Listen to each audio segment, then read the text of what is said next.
দিয়েছেন আমাদের ভবিষ্যৎ রাষ্ট্রনায়ক জনাব তারেক রহমান সাহেব। আমরা দলগতভাবে এটা আমাদের সিদ্ধান্ত এবং আমাদের কর্মসূচি এটাই, এই 31 দফা বাস্তবায়নের জন্য আমরা প্রতিটা দ্বারে দ্বারে যাচ্ছি মানুষকে উদ্বুদ্ধ করার জন্য এবং 31 দফা সম্পর্কে জানানোর জন্য। তারপরে রইল যে নির্বাচনের ব্যবস্থা, আপনারা আজকে দেখেছেন আমরা কিন্তু এখানে যারা আছি সবাই ধানের শীষের পক্ষের লোকই। ধানের শীষের ক্যাম্পেইন আমরা অলরেডি করছি। এখানে কে ক্যান্ডিডেট হয়েছে, কে সংবাদ সম্মেলন করেছে, কি বলেছে, আসলে এগুলো আমাদের জন্য মুখ্য বিষয় না। আমরা ধানের শীষের পক্ষে আছি, ধানের শীষের পক্ষেই থাকবো।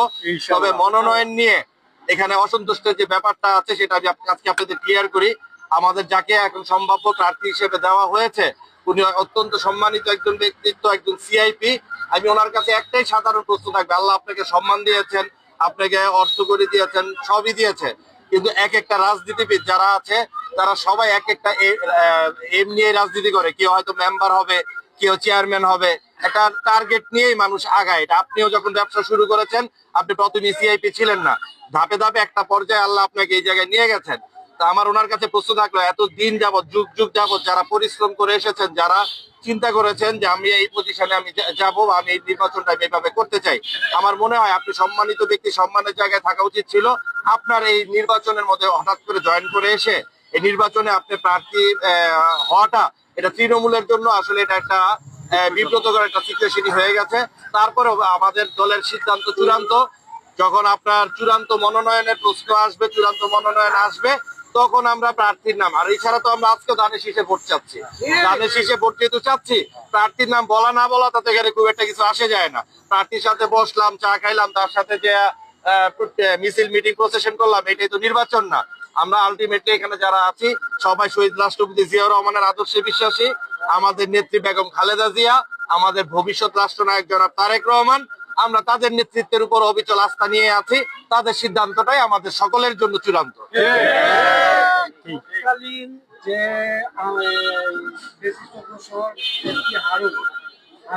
প্রথমত যেটা বলবেন, যে দলের ভিতরে যারা ত্যাগী আছে, ত্যাগের ডেফিনেশন তো আসলে দিয়ে শেষ করা যাবে না।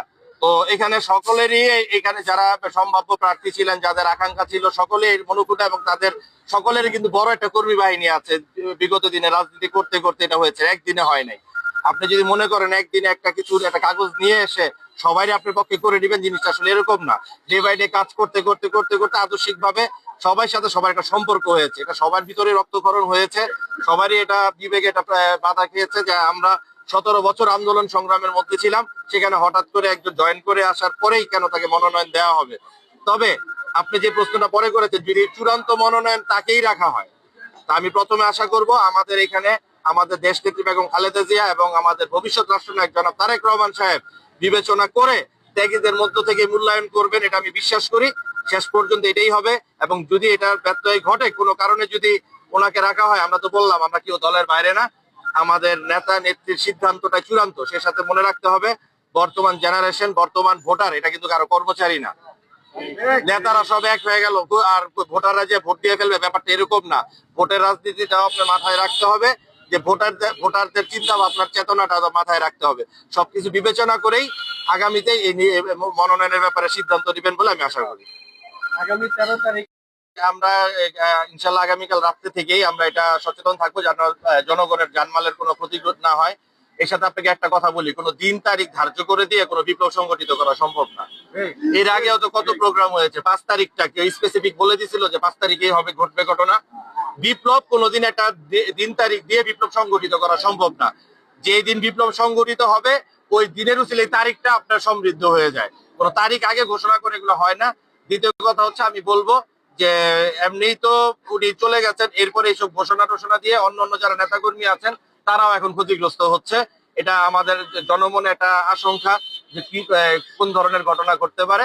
তবে জাতীয়তাবাদী আদর্শের বিশ্বাসী সকল নেতাকর্মী এবং বিশেষ করে ফেসিবাদ বিরোধী যত দল আছে সবাই ইনশাল্লাহ আমরা একসাথে, ঠিক 24-এর গণ অভ্যুত্থানে আমরা যেভাবে ছিলাম, ফেসিবাদ বিরোধী আন্দোলনের 17 বছর আমরা যেভাবে ছিলাম, আমরা সকলে ইনশাল্লাহ একসাথে থেকে আমরা এটা প্রতিহত করবো ইনশাল্লাহ। আমি আপনাদের মিডিয়ার মাধ্যমে আজকে আমি দেখেছি, দেখেন জোর করে নিয়ে যাওয়ার যে বিষয়টা, করে নিয়ে যাওয়ার কথাটাই হচ্ছে এখানে। যদি একজন আমাদের, যাকে আমরা ভবিষ্যতে নারায়ণগঞ্জ 5 আসনের কান্ডারি ভাববো, যাকে আমরা গার্ডিয়ান বানাবো, তাকে যদি জোর করে নিয়ে যাওয়া যায় তাহলে আবার ভবিষ্যতে তো তারা জোর করে আরেক দিকে নেওয়া যাবে। জোর করে নিয়ে যাওয়ার এই ব্যাপারটা আমি আসলে এই কথাটা উনি কি কারণে বলেছেন উনি বলতে পারবেন। এখানে জোরাজুরির প্রশ্ন না, যদি জোর করা যায় ওনার সাথে তাহলে আমি বলবো যার সাথে এতটুকু জোর করা যায় এত দুর্বল মানুষের সাথে থাকাটা আসলে বিপজ্জনক। এটা ওনাকেও আরো আমার মনে হয় আরো শক্ত হওয়া উচিত।